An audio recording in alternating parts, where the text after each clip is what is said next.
Hi friends, പുതിയൊരു വീഡിയോയിലേക്ക് എല്ലാവർക്കും സ്വാഗതം. അങ്ങനെ വിക്രം ശ്രീനി സാറിനോട് കാര്യങ്ങളൊക്കെ തുറന്നു പറയാണ്. ഇങ്ങനൊരു സംഭവമുണ്ട്. സന്തോഷ് ഇപ്പോൾ ഇടുക്കിയിലാണെന്ന് പറയപ്പെട്ട ഏതാണ് സന്തോഷ് എന്നൊക്കെ ചോദിക്കുമ്പോൾ സാറിന് അറിയാവുന്ന ഒരാളാണ്, ഞാനറിയാതെ സാറ് തട്ടിക്കളയാൻ തീരുമാനിച്ചില്ലേ സന്തോഷ് എന്ന് ചോദിക്കാൻ കേട്ടോ. ഞാനോ എന്ന് ചോദിക്കണ്ട. അതെ, പിള്ള സാറിൻ്റെ പെങ്ങളെ മോളെ കല്യാണം കഴിക്കാൻ പോയില്ലേ, ഞാനന്ന് കല്യാണം മുടക്കാൻ പോയത് സാറിന് വേണ്ടിയിട്ടല്ലേ. പക്ഷെ സാറാണെന്നുണ്ടെങ്കിൽ ഞാനറിയാതെ അവനെ കൊല്ലാൻ നോക്കിയെന്ന് പറഞ്ഞിട്ട് അത് പിന്നെ പിള്ള സാറ് പറഞ്ഞിട്ടുണ്ടായിരുന്നു വേറെ ആരും അറിയാതെ വേണം ചെയ്യാന്നുള്ളത്. പക്ഷേ അവൻ അവിടെ നിന്ന് ഓടി രക്ഷപ്പെടാൻ വേണ്ടിയിട്ടാണത് ചെയ്തതെന്നൊക്കെ പറയും കേട്ടോ. അപ്പോൾ എന്തായാലും ഞാൻ ആ തെറ്റ് തിരുത്താൻ തീരുമാനിച്ചു. അവർ ദൈവം ഒരുമിപ്പിക്കാനായിട്ട് തീരുമാനിച്ചിട്ടുണ്ട്. അപ്പോൾ അതെന്തായാലും ഞാൻ നടത്തി കൊടുക്കാൻ പോകണം. വെറുതെ ആവശ്യമില്ലാത്തതിന് നിൽക്കേണ്ട വിക്രം. പിള്ള സാർ ഇത് അറിഞ്ഞിട്ടുണ്ടെങ്കിൽ എന്തായിരിക്കും എന്ന് നിനക്ക് അറിഞ്ഞൂടെ എന്നൊക്കെ ചോദിക്കുകയാണേ. അപ്പോൾ എന്തുതന്നെയായാലും ഞാനത് തീരുമാനിച്ചു എന്ന് പറയാൻ കേട്ടോ. അപ്പോൾ നീ തീരുമാനിച്ചതിന് ശേഷം ഇവിടെ വന്ന് പറഞ്ഞേന്ന് ചോദിക്കുമ്പോൾ ഞാനത് മുൻകൂട്ടി ഇവിടെ വന്ന് പറഞ്ഞിട്ടുണ്ടെങ്കിൽ സാർ അതിന് സമ്മതിക്കില്ല. അപ്പോൾ പിന്നെ സാറിന് എനിക്ക് ധിക്കരിക്കേണ്ടി വരും. അതുകൊണ്ടാണ് ഞാൻ എല്ലാം തീരുമാനിച്ചിട്ട് പറഞ്ഞത്. ഇന്ന് വെളുപ്പിന് ഞാൻ ശ്രീലക്ഷ്മിയും കൊണ്ട് ഇവിടെ നിന്ന് പുറപ്പെട്ടിരിക്കുന്നു പറയാൻ കേട്ടോ. എല്ലാം നീ തീരുമാനിച്ചോ? എല്ലാം തീരുമാനിച്ചു സാറേ.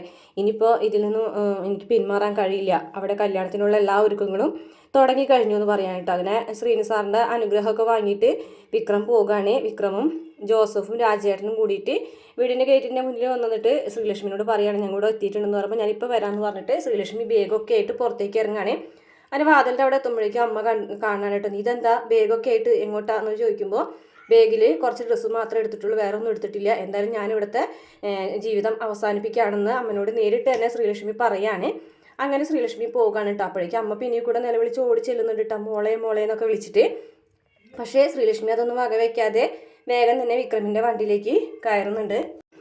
ഇതേ സമയം അമ്മയാണെന്നുണ്ടെങ്കിൽ അലറി വിളിച്ച് കരയാണ് കേട്ടോ. എല്ലാവരും വിളിക്കുകയാണ്.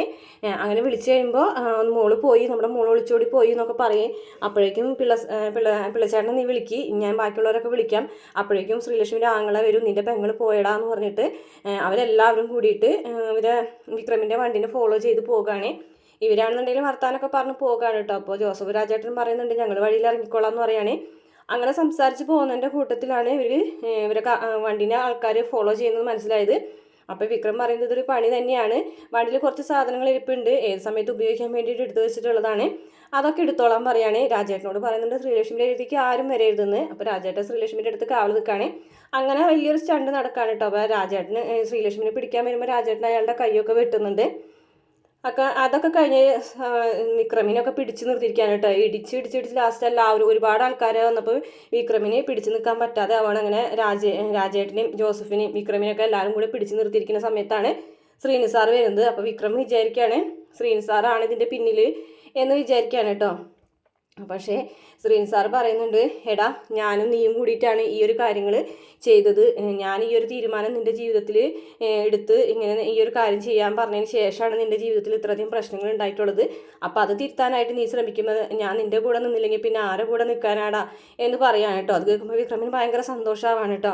എന്തായാലും നീ അത് തിരുത്താൻ തീരുമാനിച്ചിട്ടുണ്ടെങ്കിൽ അതങ്ങനെ തന്നെ നടക്കട്ടെ, അവരൊരുമിച്ച് ജീവിക്കട്ടെ. പിള്ള സാറിനോട് പറയേണ്ട കാര്യങ്ങളൊക്കെ എനിക്കറിയാം. അതിനുശേഷം അവിടെ കൂടിയിരിക്കുന്ന ആൾക്കാരോടൊക്കെ പറയാണ് എത്രയും പെട്ടെന്ന് ഇവിടുന്ന് സ്ഥലം വിട്ടോ എന്ന് പറഞ്ഞ് അവരൊക്കെ ഓടിക്കുകയാണ് കേട്ടോ. പിള്ള സാറിനോട് ഞാൻ പറഞ്ഞോളാം എന്ന് പറയാണ്. അപ്പോൾ വിക്രമാണെന്നൊരു സന്തോഷം കൊണ്ട് ശ്രീനി സാറിനെ കെട്ടിപ്പിടിക്കാൻ കേട്ടോ. അപ്പോഴേക്ക് ശ്രീലക്ഷ്മി ഇറങ്ങി വരും കേട്ടോ. ശ്രീനിമാമ എന്ന് പറഞ്ഞിട്ട് ഇറങ്ങി വരുമ്പോൾ മോളെ ശ്രീലക്ഷ്മി എന്ന് പറഞ്ഞിട്ട് ശ്രീലക്ഷ്മിനെ ഇങ്ങനെ ചേർത്ത് പിടിക്കുന്നുണ്ട്. അങ്ങനെ എത്രയും പെട്ടെന്ന് തന്നെ വേഗം പൊക്കോളാൻ പറഞ്ഞിട്ട് അവരെ പറഞ്ഞയക്കുകയാണ്. അങ്ങനെ ശ്രീലക്ഷ്മിയും കൊണ്ട് ഇടുക്കിയിലേക്ക് എത്താൻ കേട്ടോ. ഇടുക്കിയിൽ എത്തി ഇങ്ങനെ വണ്ടിയിൽ നിന്ന് ഇറങ്ങുമ്പോൾ തന്നെ അങ്ങോട്ടും ഇങ്ങോട്ടൊക്കെ നോക്കുന്നുണ്ട്. സന്തോഷിനെയാണ് ശ്രീലക്ഷ്മി നോക്കുന്നത്.